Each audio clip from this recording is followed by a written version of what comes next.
अध्यक्ष महोदय, आपल्याला सांगायचं आहे, आपण PM किसानच्या धर्तीवर नमो शेतकरी किसान सन्मान योजना जाहीर केली। आपण ज्यांच्या नावानं मतं मागतो, ज्यांना आपण देशाचे सर्वोच्च नेते म्हणतो, त्यांच्या नावानं जी योजना जाहीर केली, त्यांच्या नावाच्या योजनेला तर पैसे द्या। शेवटचा हप्ता कधी दिलाय? सगळ्या आमदारांना पत्र आले, PM किसानचा उद्या 22वा हप्ता वितरण आहे पंतप्रधान महोदयांच्या हस्ते।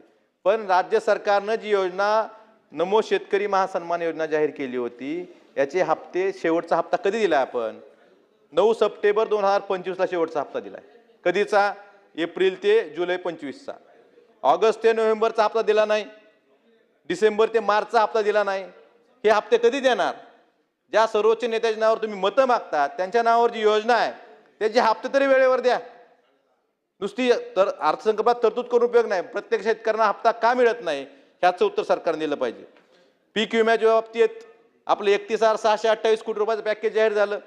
1 रुपयाची पीक विमा योजना बंद केली आणि शेतकऱ्यांना परत विमा हप्ता भरावा लागला। आणि त्या पॅकेजमध्ये सांगितलं होतं की 17,000 रुपये प्रति हेक्टर शेतकऱ्यांना विमा मिळेल। महाराष्ट्रातल्या एकाही शेतकऱ्याला आज ह्या क्षणापर्यंत विमा मिळालेला नाही। कधी मिळणार विमा? एवढं मोठं नुकसान झालं, विम्याची रक्कम कधी मिळणार हे सरकारनं सांगणं गरजेचं आहे। अध्यक्ष महोदय, धाराशिवच्या बाबतीत सांगायचं झालं तर धाराशिवमध्ये जवळपास 500 पेक्षा जास्त हे ट्रिगर काढले सरकारने। ह्या वर्षी योजनेत बदल केला। जे मिड टर्म मध्ये ज्या लॉसेस होत होते याचे ट्रिगर काढून फक्त पीक कापणी प्रयोगावरच पीक विमा योजना जाहीर केलं। तर पीक कापणी प्रयोगातले 500 प्रयोग झाले होते, त्यातल्या 217 प्रयोगावर कंपनीचं ऑब्जेक्शन घेतलं। हे त्या जिल्हा स्तरावर समितीनं त्यावर सुनावणी घेतली, ते ऑब्जेक्शन आक्षेप फेटाळून लावले। परत कंपनी राज्यस्तरीय समितीकडे आली। मग हे किती दिवस अपील चालणार? राज्यस्तरीय समितीकडनं परत केंद्रस्तरीय समितीकडे जाणार।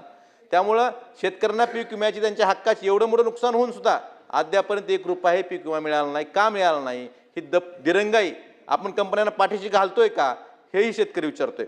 अध्यक्ष महोदय, धाराशिव जिल्ह्याच्या बाबतीत सांगायचं झालं तर 2020च्या पीक विम्याच्या बाबतीत सर्वोच्च न्यायालयापर्यंत शेतकऱ्यांनी लढा दिला। आधी उच्च न्यायालयात गेले, तिथून सर्वोच्च न्यायालयात गेले, सर्वोच्च न्यायालयापर्यंत शेतकऱ्यांनी लढा दिला। त्या लढ्यात शेतकऱ्यांचा विजय झाला। पण कंपनी कोर्टात वारंवार जाते। परवाच 2000 डिसेंबर 25 मध्ये उच्च न्यायालयाने एक निर्णय दिला की राज्य सरकारचा दुसरा हप्ता होता 134 कोटी रुपयाचा, तो थेट शेतकऱ्यांना द्यावा। त्यात कसं होतं, 3,33,412 शेतकऱ्यांना 514 कोटी रुपये प्रति हेक्टरी 18,000 प्रमाण देणं बंधनकारक होतं। त्याचे 288 कोटी रुपये कंपनीने दिले होते। उर्वरित 225 कोटीसाठी राज्य सरकारचा हप्ता थेट शेतकऱ्यांना द्या म्हणून उच्च न्यायालयाने सांगितलं। त्या आधारे 11 फेब्रुवारी 2026 ला 134 कोटी रुपयाचा राज्य सरकारनं शासन निर्णय करून ते पैसे जिल्हाधिकाऱ्यांकडे SAO ला देण्यासाठी, जिल्हाधीक्षक कृषी अधीक्षकांना देण्यासाठी वर्ग केले। पण अध्यक्ष महोदय, आमच्या धाराशिवच्या जिल्हाधिकाऱ्यांनी सरकारी वकिलाला एक पत्र लिहिलं। काय लिहिलं? की हे पैसे आलेले आहेत, हे आम्ही वाटावे का नाही? कारण कंपनी सर्वोच्च न्यायालयात गेली होती।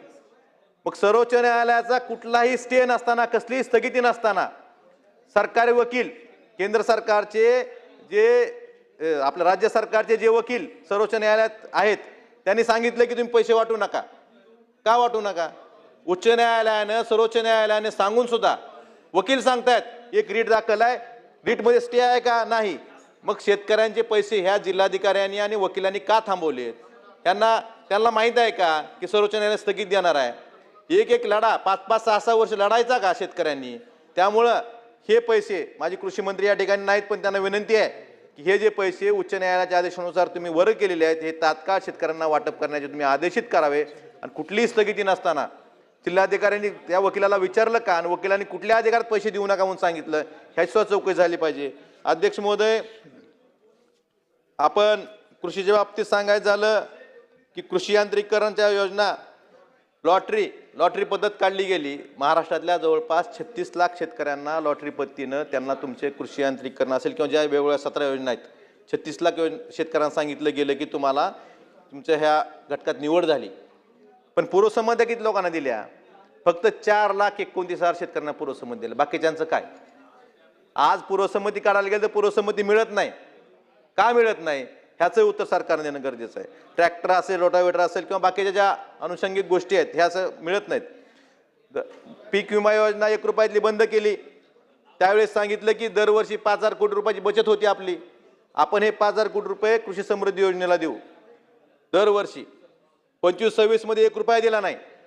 26-27 मध्ये फक्त 2,000 कोटी रुपये तरतूद ठेवली. मग एका ठिकाणी पीक विमा योजनेचे बचत झालेले पैसे कृषी समृद्धीला द्यायचं तुम्ही घोषित करता, पण ते तुम्हाला तरतूद फक्त 2,000 कोटी रुपये होते. हे अत्यंत दुर्दैवाची गोष्ट आहे.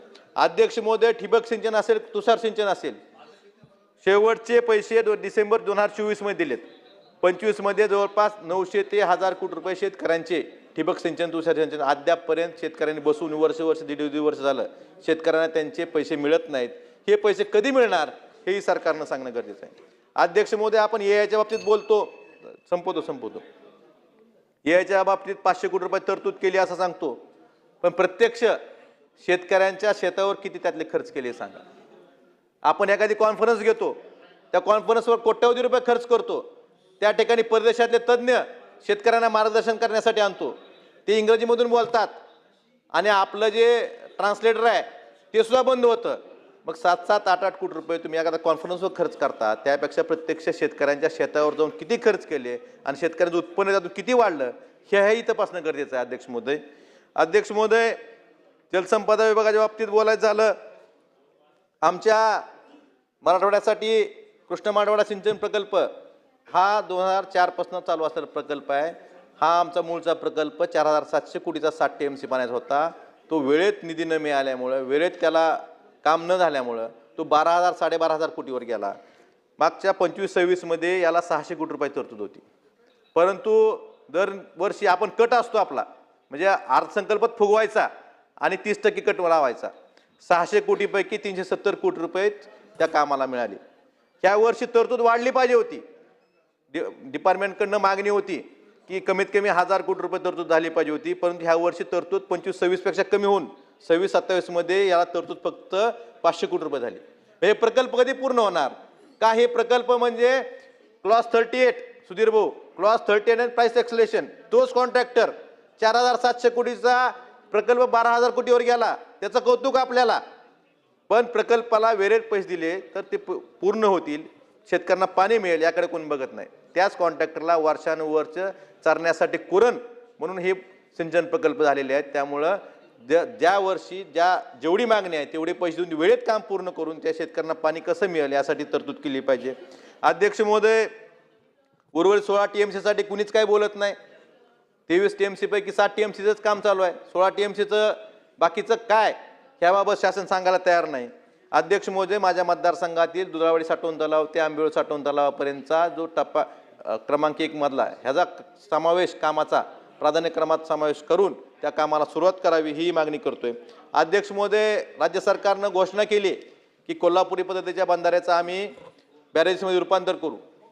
मांजरा असेल, तेरणा असेल, लातूर जिल्ह्यात बॅरेजेस आहेत, पण धाराशिव जिल्ह्यात या दोन्ही नद्यावर बॅरेजेस नाही. तर माझी मागणी अनेक दिवसापासून मागणी करतोय.